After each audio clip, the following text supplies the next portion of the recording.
I was walking around the lake with some earphones in my ears, listening to music and jogging. So he was like, "Dad, Odinara Saramiyeya."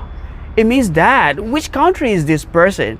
That instead of the dad trying to explain to the kid, he just pulled him away. So I was like, no, this is wrong. And it's so funny, right? So I stopped them. I was like, welcome to the Melanated Files. In this series, we highlight and share the stories of black people from across the globe. Remember to subscribe to this channel for weekly videos and also follow us on social media for regular updates. Let's get into the interview.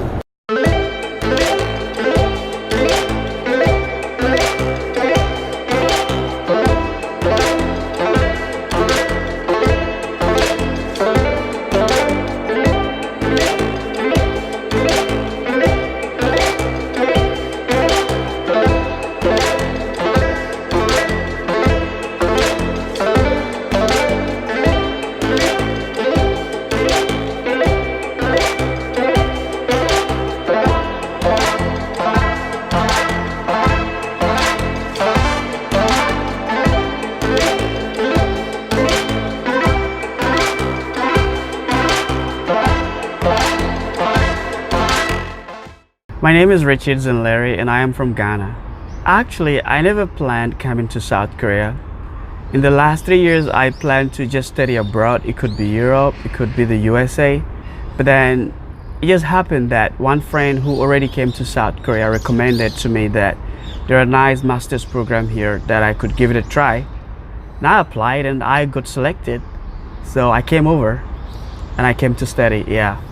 I didn't really plan for it, but then it happened. And I'm loving it so far. It was a scholarship actually, yeah, from the Korean government, yeah. It was a 1 year, 6 month scholarship program. The scholarship is called Gyeongsan Bukdo Scholarship Program, Gyeongsan Bukda. And the name of the university was Yeongnam University. Yeah, it is in Daegu City. Yeah, Daegu City is another section of South Korea. It was a master's program in International Development Cooperation. They have public administration, they have CIML development and regional development, but then I chose International Development Cooperation because I have the background for it at the undergraduate level. Actually, the program was quite detailed and well packed, and I had to spend like 1 year, 6 months to finish it up. So everything was kind of in a hasty way, but then positive one. Yeah, so it was well packed for 18 months. And it was good. Yeah, I came out good. And then I had my thesis in international development, and I was focusing on underdeveloped countries and all those stuff. I have been in South Korea for the past 3 years and 8 months. Yeah, so far almost 4 years now. Currently, we deal in used cars, used products from developing countries, and I happen to be the Foreign Relations Officer. I handle anything to do with foreign business because of the English background that I hold. Well, being the only African among Korean staff, we have about 29 staff, all Koreans, and the only black guy there. So communication is kind of difficult, all right? Though I could speak the language, but not too fluent. So I kind of tend to struggle to communicate with them. But I'm doing my work very well. So far, I've brought in good business to the company. Things are moving on well, and my CEO is so happy to have me there. Well, I actually don't intend going back anytime soon. I would love to stay in South Korea and then to be able to speak the language very well. Then right after grabbing the language perfectly, I'm gonna read law. I want to be an international lawyer to help the foreign community in South Korea. So far in South Korea, there aren't much issues, but just the usual, yeah, just the usual, you know, little discriminations all around, like in the subways, trying to get a taxi. Sometimes you stop the taxi and they never bother to pick you up, but you see another Korean stopping the taxi and then they pick the person up. I don't know why it happens. If you speak the language, there are lots of opportunities that would come your way. Korean society would really open up to you and they would embrace you. Well, the most thing I like about South Korea is their history, okay? Because where I am from, Ghana, for instance, in the 1950s, we were at the same level of development with South Korea. But then now we're in 2019. If I compare my country, Ghana, to South Korea, there is a huge gap. And what really made it so, the fact is these guys are so hardworking. One thing I like about them, because they used to be a very poor country. They used to be a donor receiver country. When I say donor receiver country, it's kind of a country that used to rely on donor aid, like getting grants from developed countries to help themselves. But then right after 50 years, these guys are well enough, sufficient, well developed, and everybody likes to even visit the country. So to move from like a nobody to become somebody and helping others is such a great feat in South Korea that it is even worthy of emulation by all developing countries. They had this concept called Semol Ondong. Semol Ondong was kind of a village movement from the 1950s that these guys had to kind of sit up, come together, work together, and make sure that the small they have, they make it work. They take so much pride in their local products and they don't want to consume outside products.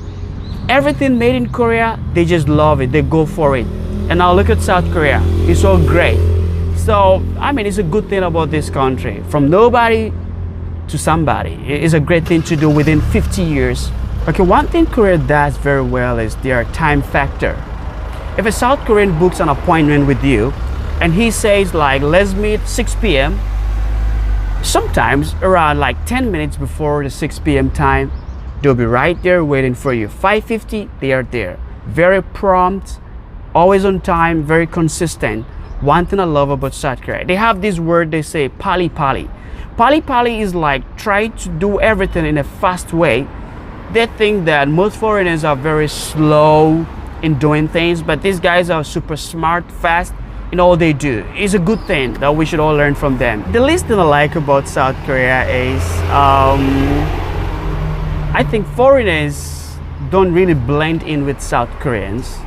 It's like if you have a next door neighbor, okay, where I live for example, they never say hi or hello to you. I don't know if they're shy or whatever it is. You always try to greet your next neighbor, they don't respond to you. And whenever they see you coming upstairs to your room and you happen to coincidentally meet them or on the stairs, they try to hurry, you know.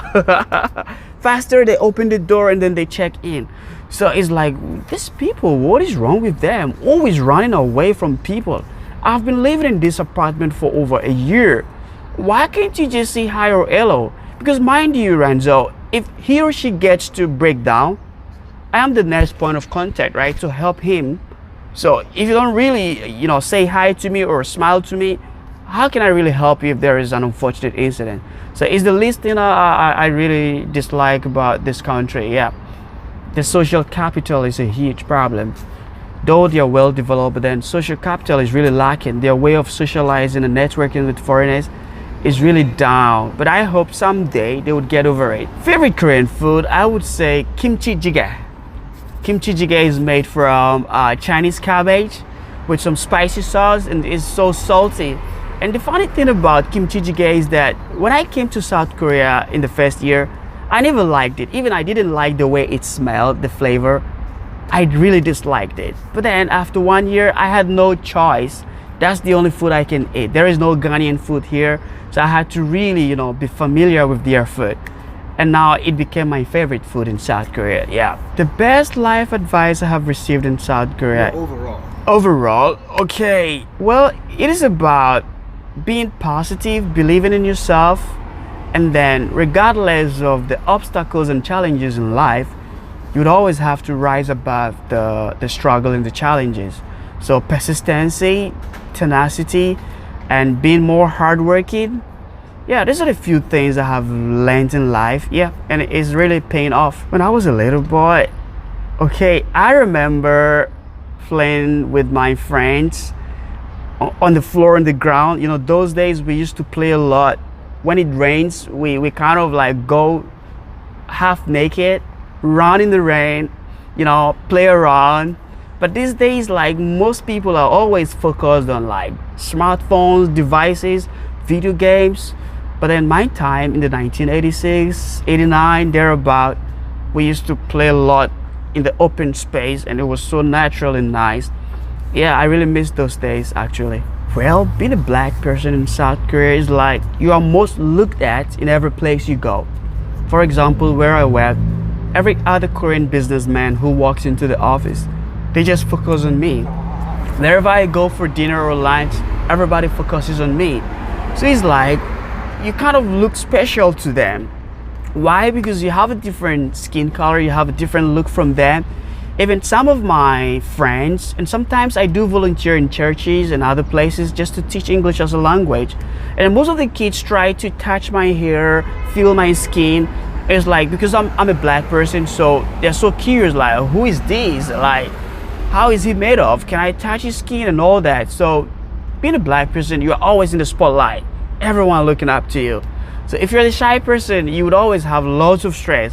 But then, hey, I'm not that type, so I flow with it. Well, the general attitude, I would say it has to do with misconceptions and stereotypical generalization. They have generalized all black people to be kind of aggressive folks, and they watch movies and they see blacks always playing the villain role, you know, kind of robbing banks, being a gangster, and all those things. So it kind of like leaves something on their mind, an impression which is quite negative.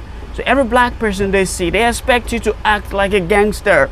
They expect you to be that kind of a high way of walking. You know, blacks have a unique way of walking and doing things, so they always expect that from you.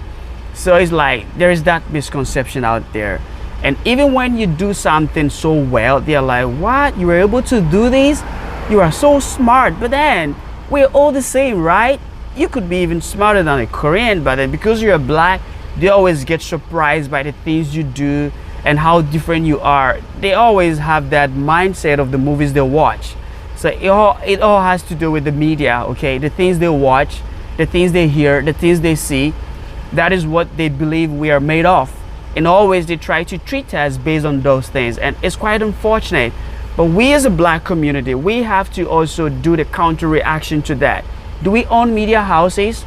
The black elites who work in higher places all over the world, what are they doing? Imagine you are an international lawyer. Why don't you take up some of these issues? For example, you have United Nations, you have ECOWAS and all the other bodies. They show lots of depriving pictures and photos about the continent and the black race. It's so demeaning. Nobody talks about it. Nobody sues them for showing those stuff. We have good things. Why nobody is showing it up? You could take all these things up through a legal action, compel them to change it, okay, by force, okay? Nobody is taking it up. So the black elites, the well-to-do blacks all over the world, we should wake up, right? We should try to like do something about this. Own a media empire like BEJ is doing. Show them the right things, show them the positive things, okay? Because there's too much negative media out there. And based on that, Koreans always perceive us that way. Yeah, there is actually. I have a Korean girlfriend. And when I was coming to South Korea, I was brokenhearted because my girlfriend, whom I have lived for like 7 years, she kind of ditched me. She left me. So coming to South Korea, I was a single guy and I happened to find a new lady here. So whenever I walk with her on the streets, people keep staring at us. And sometimes, you know, Koreans have a way of like hugging each other, kissing in public, fondling and all that. And you know, I'm very reserved. I don't like those stuff. So my girlfriend always tries to like kind of push me to do same. But I say to her, hey, we should do this in private. There are old guys around. She would say, no, shiro. Shiro means no, I don't like that. You have to do it. It's one of the like weirdest, funniest things I have experienced here in South Korea, but I always resisted. And one point in time, there was this small young guy who was walking with the dad. And then he saw me walking around. There's this lake around my house.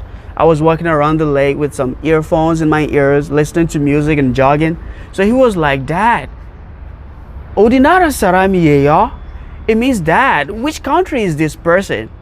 Instead of the dad trying to explain to the kid, he just pulled him away. So I was like, no, this is wrong. And it's so funny, right? So I stopped them. I was like, 잠깐만요, please wait. And I told the kid, 저는 외국 사람이에요. I'm a foreigner, okay? That's why I look different from you. And now the dad was smiling. The kid was okay. So I was like, why do you pull the kid away? You should just explain. So such a kid will grow up and would always be thinking, my dad used to push me away from these guys who look like that, okay?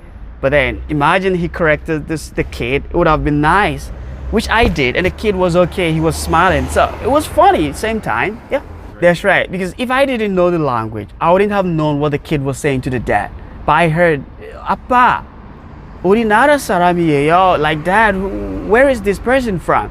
Because I could speak the language, because I could hear the language, I was able to correct the kid, and it was all fine, all good. So hey, the language is key, really. Well, when I came to South Korea for a scholarship program, we had these Korean classes we have every day from 6 p.m. to 8, 2 hours a day, and we learn from the textbook, Hanguk Sogan. So we learn from the textbook how to speak, to pronounce the vowel letters, the consonant letters.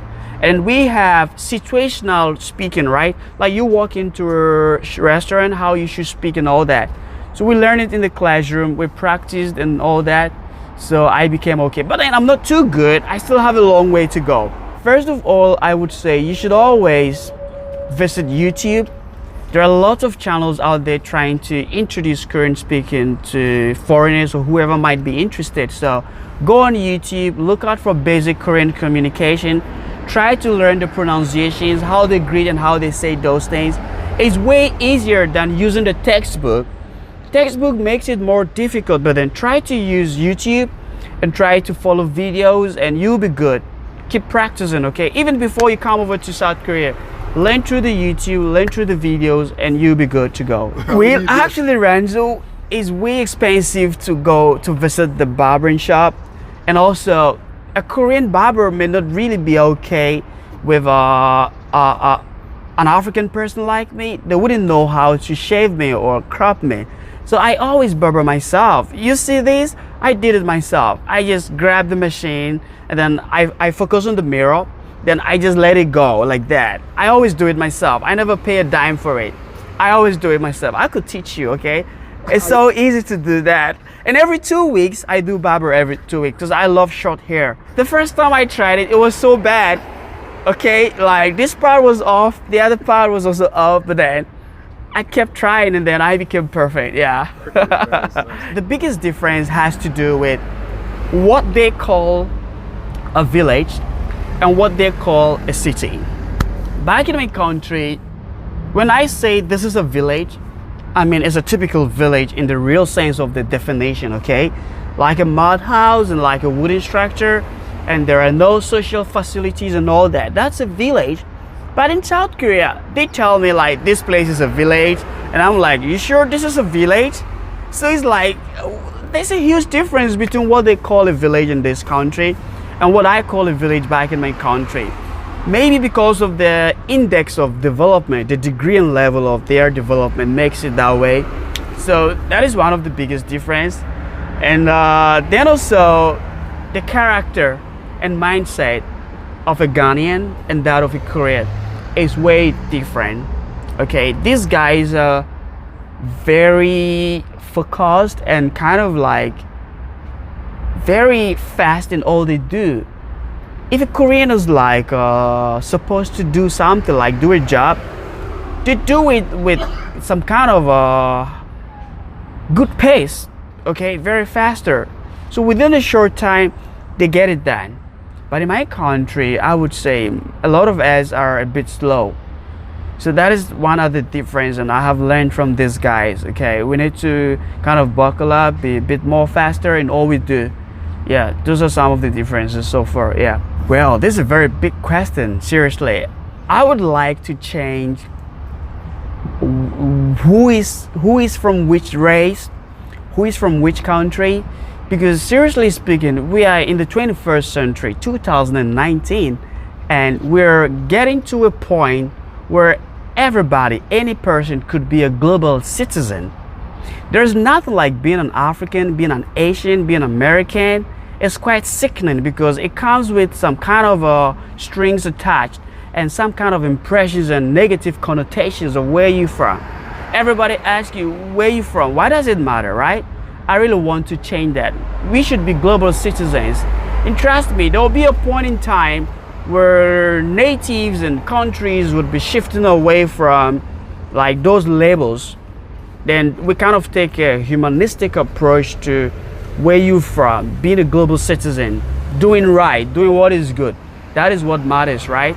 So that is what I want to change, like those labels and tags. That is one thing I would want to change. And the world would be way better than it is now if we're able to change that aspect. Actually, I have a huge list, but then there is one guy I would love to call a mentor, and also I would love to be like him someday. Former President of the United States of America, his name, you guys know, Barack Obama. I would really love to meet Barack someday because I like everything about that guy. He was an excellent leader, but then even though he couldn't do much for blacks in general, because being the first black American president, I was expecting a lot from him because the blacks are having tough times in the USA. So having one of your own as a leader could have made a huge change, but then he actually performed under my expectation in that regard. But nonetheless, he's the person I would really love to meet someday. I want to talk to Barack one-on-one someday and have a handshake from him. So who knows, he might be watching BEJ, Barack Obama, Richard from Ghana. I want to meet you someday, okay? I'm a huge fan of you. I love everything about you, okay? Yeah. Nice. What's your proudest accomplishment? Well, being able to come out of a family of 4, being the only guy to rise up to a university, being the only person in the family to become a public servant back in my country, and being the only guy from a very poor background to kind of be able to travel around the world, been to South Korea, been to Japan, been to China, and I've had a few, interviews on BEJ, for instance. In China, I appeared on Chinese TV in the news because I had a nice program and all that. So those things are my proudest accomplishments so far. Traveling around, at least doing well and talking to people who are of a certain reputation. It gives me some kind of hope that from nowhere, from bicycle to riding an airplane, owning a car, driving and all that, these are material things, but then it gives some sense of pride, right? So I hope that makes it my proudest accomplishment so far in life. Yeah, I was working with the Ministry of Local Government and Rural Development, and I was an assistant human resource manager. Yeah, sure, back in Ghana, right? But then I had to resign because it was very normal in the office. Like every day you keep doing the same thing, just one file. You just sign a memo and you toss it up to the next officer. That's it. Every day, same thing. So I'm like, well, I'm a young guy. I need to go to a very high level. And I want to have that kind of international exposure and to do great things than just sit in an office and they're doing the same thing all over again. Too boring. Those things are meant for old guys. I have too much energy to sit in the office, so I resigned and now I'm out here in the world hoping to have huge impacts on international level. Yeah, step by step, I hope to reach there someday. Biggest lesson I have learned in life, hey guys, one has to always be very humble regardless of what you have achieved, because sometimes people don't know you by where you're from, what you do, what's your reputation. But then the more you kind of open up to them, you tell them who you are, then they're like, oh wow, really? So I think it pays to be very humble, because in that way there is no pressure on you. Nobody expects much from you until you're expected to do something, then they know your worth.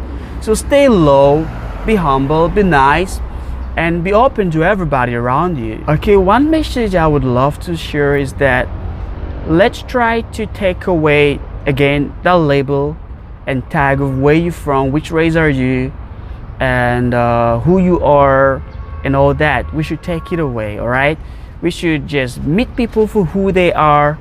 We should kind of be with people for where they're from, and like just the human factor. Okay, yeah, the labels and where you're from, which race you are, we should take it out because it's creating a lot of mess out there and it's not good. So I want the whole world to change that place. Okay, I have been a Daegu boy. I lived in Daegu city for the past 3 years now, though I lived in Seoul for just 5 months.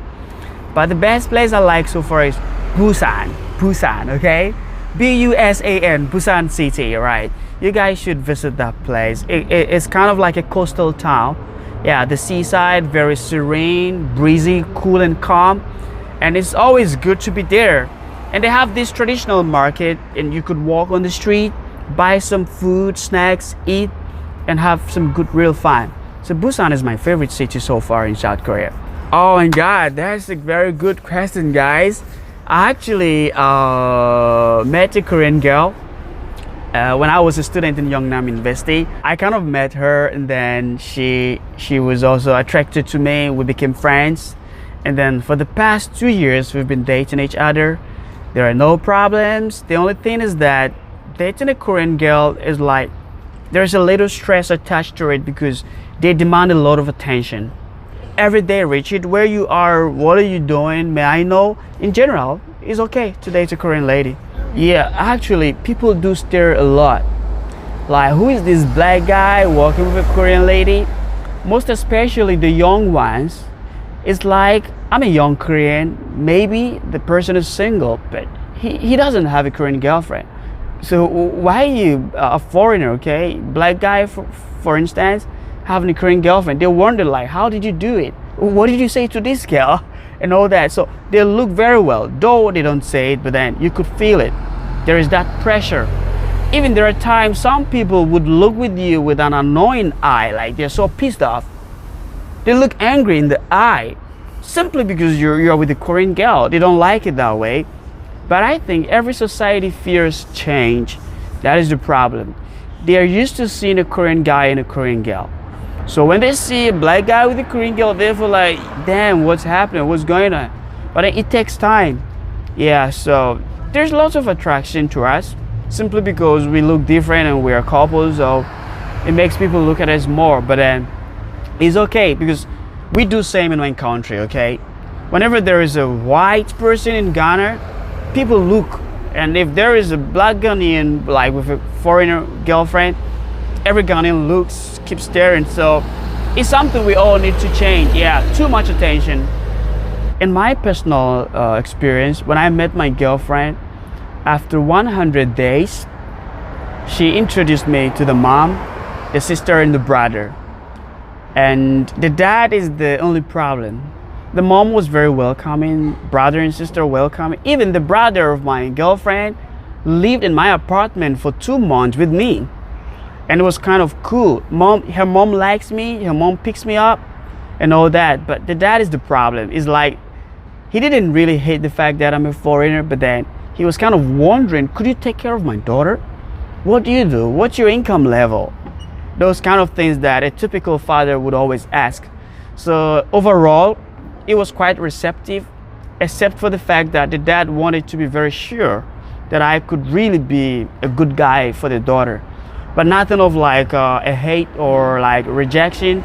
Yeah, and also it depends on the kind of black person you kind of portray yourself to be. Because if you're a black person and you're okay and you're well-mannered, well-cultured, surely a Korean family would welcome you into their fold. If you have their daughter as a girlfriend or you think of marrying their daughter, it depends on how you portray yourself. They would accept you. So overall, it was quite receptive, except the father's doubt. But finally, he's okay because I proved him right, and now things are cool. Yeah. You mean you proved him wrong? I proved him wrong. That's right. You know, because I was able to do a few things for my girlfriend, like just like everybody would do, like get some good stuff on their birthdays and all that. Okay, the common misconception about South Korea is that most people mistake their look for a Chinese. Okay, if you happen to meet a South Korean outside of South Korea, you might think that they are from China. Why? Because China is very popular among the Asian countries, or Japan also. So my girlfriend was in Ghana for a visit, and everybody thought she's Chinese. And it's so sickening, they don't like that. So the misconception out there that every Asian look is a Chinese should be broken. Then also, if you live right here in South Korea and you kind of think that every Korean is pali-pali, it is also wrong. Not all of them are so fast like we have been made to believe or like we see it, okay? there are some Koreans who are like bit door and all that. So yeah, What was that? yeah, dull, like kind of slow in what they do. Yeah, very dullish. Yeah, so not all of them are fast or smart as they think. Yeah, there are a section of them who aren't. And then also, not every Korean you meet outside of South Korea should be taken as a Chinese person. No. Yeah. So that's the only two misconceptions so far. Yeah, about South Korea. People don't really focus on what Korea is made of, because a lot of times people want to visit Japan, China, but not everyone wants to come to South Korea. Well, I don't know about other countries, but where I'm from, like everybody looks at China and Japan, but then there's more stuff in South Korea. And South Korea is really developed, okay? You could compare Korea to the USA. And also, hey, I forgot to say this, there is good internet, okay? Wi-Fi is everywhere on the streets, in your home, in the cafes. And also the subway system, transportation is excellent. And then also Korean food is so good, because Koreans live very long. They have a very long lifespan and very healthy. You could meet a Korean old lady or old man, and if they tell you their age, you'll be really surprised. Like 80, 85, 90 years old man or woman, and they look so fit and strong, all because of what they eat, what they consume. So it's one of the good sides I forgot to project about this country.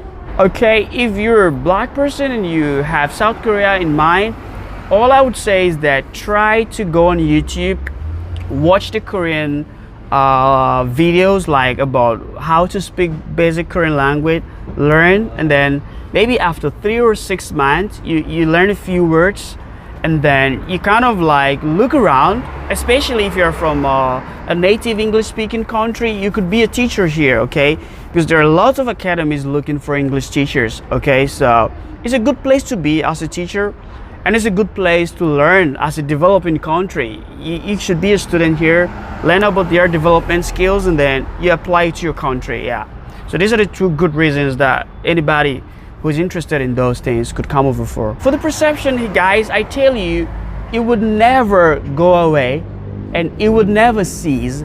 So just close your mind and open your heart. It would be pertaining for like the rest of the world, like till eternity, right? It will never go away. Forget about the perceptions. It would always be there. Just make sure you be the difference. Make sure that you project what isn't projected by them.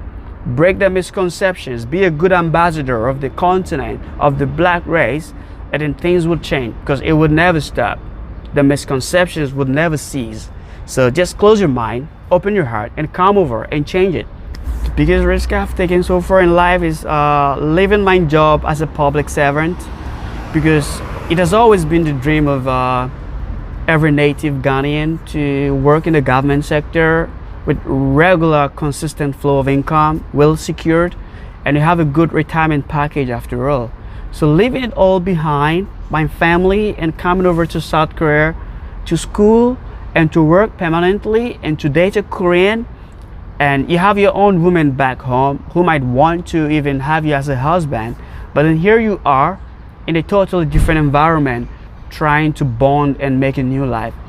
It's a bigger risk, but then it should be worth it, okay? Because we can all go the same way. It was a risk, but I took it, and I hope it pays off well. Actually, I'm on Facebook, I'm on Instagram, but then Instagram, the name is Zinleri, Zinleri. Yep, Zinleri on Instagram, and Facebook, Richard Zinleri. Yeah. Thank you so much for watching. If you would like to share your story or have us visit your region, send us a message on any of our social media platforms or via our website. That's good.